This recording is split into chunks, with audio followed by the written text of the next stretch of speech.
In today's video, I'm going to teach you how to schedule a Zoom meeting. Let's dive in and walk through each step together so you'll be able to set up your own Zoom meetings with ease. To get started, the first thing you need to do is visit the Zoom website. Simply open your browser and type in the website URL. Once you're there, you'll notice the Sign In button at the top right corner. Click on it to proceed. This will redirect you to the login page where you have a few options to sign in.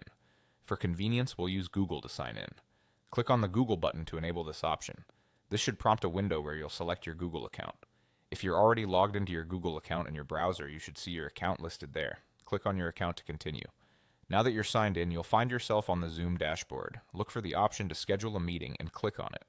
This will take you to the meeting scheduling page where we can set up the essential details. Let's start with the topic or the meeting name. Type in a name that clearly represents what the meeting is about.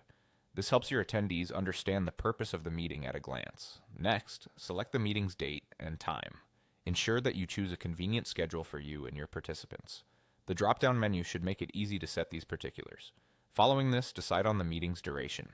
Adjust this based on how long you anticipate the meeting to last, after which ensure you select the appropriate time zone. This setting is important, especially if you're coordinating with participants across different regions.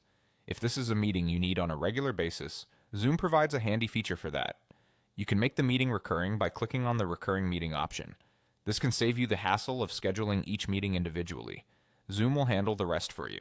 One more thing you can do is add the email addresses of invitees. This isn't necessary for scheduling the meeting, but it can be helpful to keep everyone informed and provide them with the meeting details in their inbox. Once all the meeting information is set, scroll down and click Save to finalize the setup. After saving it, you'll see a button labeled Copy Invitation. Click on it. This generates a complete meeting invitation with all the pertinent details. You'll then see an option to copy meeting invitation. Go ahead and click on it. This action copies the invitation formatting and information to your clipboard, which you can paste directly into an email or message to send out to your attendees. And there you have it, your meeting is scheduled and everyone will be informed. Thank you for watching and happy Zooming!